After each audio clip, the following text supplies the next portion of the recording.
Martin Bidu vertritt seinen Kollegen ganz kurzfristig, der auf Programm steht, wurde krank. Und Martin Bidu ist Dozent hier an der Hochschule für Agrarpolitik und Agrarmärkte. Ich kenne ihn als jemand, der seine Meinung, aber auch natürlich seine fundierten Erkenntnisse pointiert zum Ausdruck bringt. Und ich freue mich jetzt auf, wie du die Aufgabe wahrnimmst, das Referat von Herrn Feider zu kommentieren. Vielen herzlichen Dank, Martin. Ich habe ihn gestern über den Mittag erfahren, dass sein Kollege nicht kann. Er ist spontan eingesprungen. Seine Familie muss heute jetzt warten auf dich. Und ich bin überzeugt, dass es wertvoll sein, was du uns jetzt hier mit deinen Kommentaren mitbringst. Vielen Dank.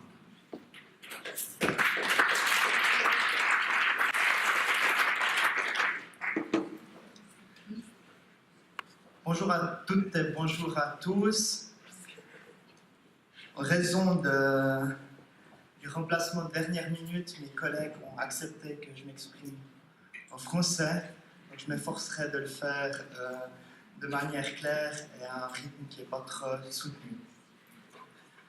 Quel honneur pour moi de commenter l'intervention de M. Feder tout à l'heure. Quel honneur, mais ce n'est pas une tâche facile et je ne cache pas que j'aimerais aussi bien être maintenant avec ma famille à la Migros en train de faire les courses traditionnelles du samedi matin pluvieux. Ça serait probablement plus aisé.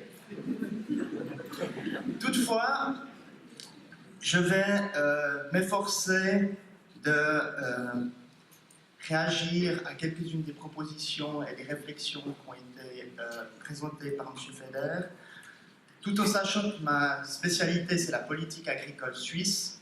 Et je vais aussi m'efforcer de recentrer un peu le débat sur les thèmes que je connais et que je maîtrise, la politique agricole suisse et le contexte suisse.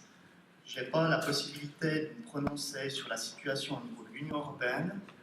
La Suisse, à l'heure actuelle, n'est encore pas membre de l'Union européenne, vous le savez probablement. Et puis, les conséquences de l'ouverture sur la problématique de la lutte contre la pauvreté et de la lutte contre la faim, c'est des thèmes qui sont pour moi un petit peu éloignés de mon travail quotidien. J'ai structuré mon intervention en 3 parties. J'ai eu la chance de lire l'intervention de M. Feder hier après-midi. Ça m'a déjà pris un petit moment de la lire et de la comprendre. Il y a beaucoup d'informations. Et je dois avouer que j'étais convaincu par votre intervention. Ça m'a fait plaisir de lire ces quelques lignes et ça a nourri un certain espoir pour moi dans l'avenir du commerce international.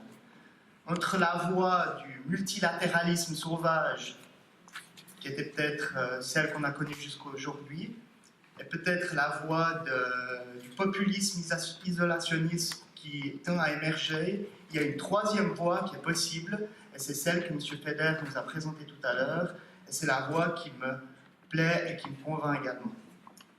Donc je vais rapidement revenir et intervenir à ce niveau-là. Ensuite, je vous permettrai de présenter la situation suisse rapidement. Je pense que M.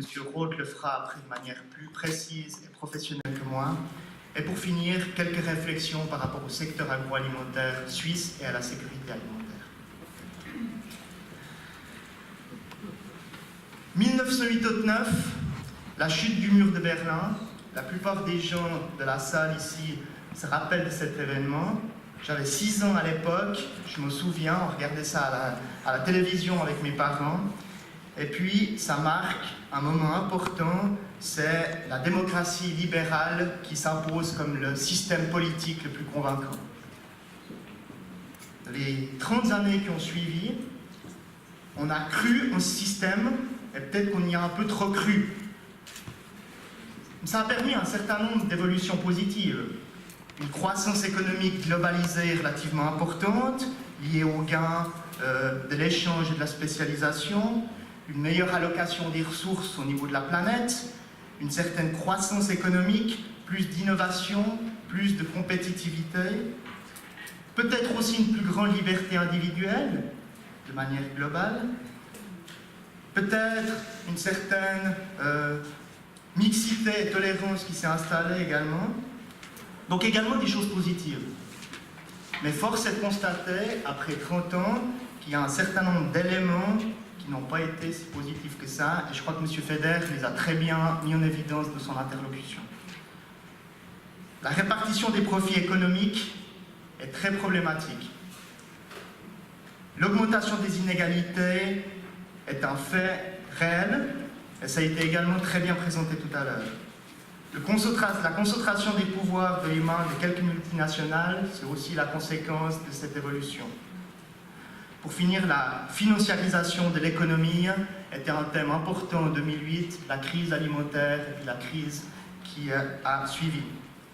Donc les tendances actuelles, elles sont claires, mais j'ai envie de dire qu'il ne faut pas jeter le bébé avec l'eau du bain. Et ce que je constate aujourd'hui en tant que professeur ici à la Havel, c'est que la plupart des étudiants, ils connaissent le Brexit, ils connaissent Trump et la montée du populisme en Europe, mais ils ne connaissent pas la chute du mur de Berlin et puis l'espoir qu'on a placé dans la démocratie libérale. Et ça m'inquiète. Ça m'inquiète personnellement parce que le risque est important pour que le populisme et l'isolationnisme soient la réponse aux défis de demain, mais ça ne peut pas l'être. Et c'est pour ça que je pense que la troisième voie qui a été présentée est la seule option possible. On n'a pas de réponse simple aux problèmes complexes de demain. On ne peut pas lutter contre le réchauffement climatique, contre l'immigration de masse, contre la sécurité alimentaire, contre la lutte contre les inégalités, avec des réponses nationalistes. Pour cela, une collaboration internationale est nécessaire, et c'est dans cette optique-là que la journée d'aujourd'hui va contribuer à apporter des réponses. M. Feder a parlé de la problématique des tribunaux d'arbitrage internationaux dans le cadre des accords comme le CETA. J'entends complètement les problèmes liés à ce genre de tribunaux. Actuellement en Suisse, on est confronté très directement avec une initiative populaire qui demande de placer la souveraineté du droit national sur le droit international. On est aussi bien placé dans les débats actuels pour savoir que ce genre de réflexe pose aussi un certain nombre de problèmes. Aussi en termes de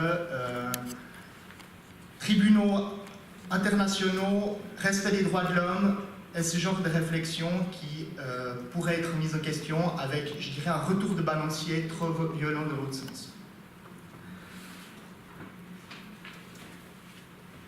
Voilà, la Suisse n'est pas dans l'Union européenne, vous le savez, c'est pourquoi je vais me permettre de rapidement cibler la problématique au niveau suisse en termes de commerce international. Vous avez un tableau derrière moi qui présente la protection à la frontière suisse pour l'Union européenne et pour le Canada. M. Feder l'a dit, l'Union européenne protège encore relativement massivement. Je dis relativement parce que si on regarde la Suisse, on se rend compte que nous avons un taux de protection général encore beaucoup plus élevé. Si je présente ce slide actuellement, ce n'est pas du tout pour remettre en question la protection à la frontière suisse, c'est pour rappeler que les contextes sont un petit peu différents. Un des enjeux pour la Suisse, c'est de continuer à développer notre agriculture avec la perspective que cette protection à la frontière va baisser. Pourquoi? Je vais essayer de rapidement le présenter. Les accords de libre-échange, en allemand on dit Freihandelsabkommen, on ferait dire Handelsabkommen, parce qu'il ne s'agit jamais d'ouvrir complètement. Sont nécessaires pour la Suisse. La Suisse exporte, vous le savez, une grande partie de sa production. Notre richesse, notre produit intérieur brut dépend de notre capacité à exporter. Et pour ça, les nouveaux marchés sont déterminants pour notre qualité de vie, pour notre croissance économique, pour notre emploi. La stratégie actuelle, qui sera, je pense, présentée plus en détail tout à l'heure, vise à, d'une part, trouver de nouveaux marchés. Pourquoi il y a des accords bilatéraux qui sont régulièrement signés ou des explorations qui sont faites. Et d'autre part, à limiter la discrimination. J'ai écrit en allemand Stillstand égale Rückschritt, dans le sens où nos partenaires également poursuivent une stratégie commerciale internationale, trouvent des nouveaux partenaires, actualisent les accords. On ne peut pas se permettre, en tant que petit pays exportateur, de rester de côté par rapport à ça.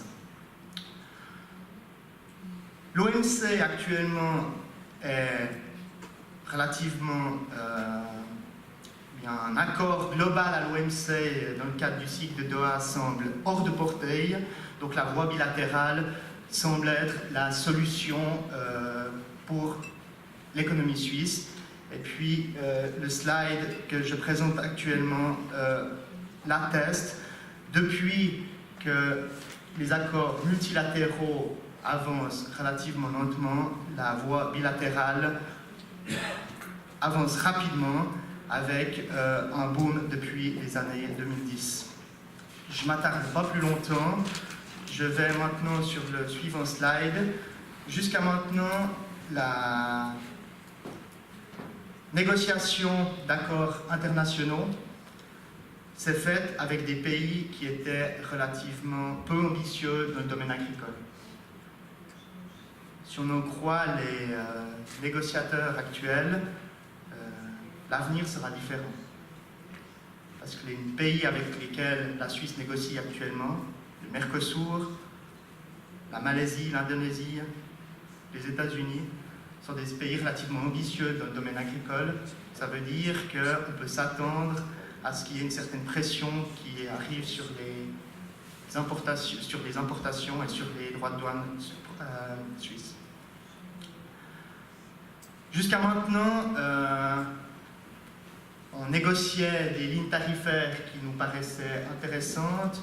Si on prend l'exemple de l'accord CETA, l'idée est de partir d'en haut, de réduire le plus possible et d'ensuite définir des produits sensibles. C'est l'approche inverse. Ça plaide également pour une plus grande pression sur la protection à la frontière suisse. Et puis pour finir, un troisième point, la politique agricole suisse, ce n'est pas la politique agricole de l'Union européenne. On a une politique agricole indépendante. La protection à la frontière suisse fait que les négociateurs suisses sont confrontés à une situation relativement délicate. Nos partenaires ont déjà réformé leur politique agricole, ce qui fait qu'ils ont des fois un peu plus de marge de manœuvre par rapport à ça.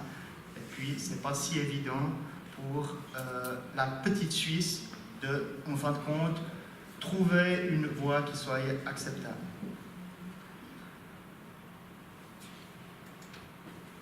L'accord avec le Mercosur, vous savez que lorsque on a entendu qu'il y avait une négociation en cours avec le Mercosur, les premières réactions ont été relativement violentes. Le refus de discuter, et puis ensuite la situation s'est un peu décomptée, et puis actuellement il y a un certain nombre d'études qui montrent a priori pour l'agriculture suisse, un accord avec le Mercosur serait envisageable dans la mesure où les conditions doivent respecter un certain nombre de conditions et qu'une ligne rouge ne doit pas être franchie. Toutefois, les conséquences économiques sont relativement claires. L'économie profiterait de son ensemble. La Suisse, l'agriculture suisse serait naturellement sous pression. Certains produits un plus que d'autres, mais il semble qu'il y ait des concessions qui soient possibles et qui permettraient une voie envisageable à ce niveau-là.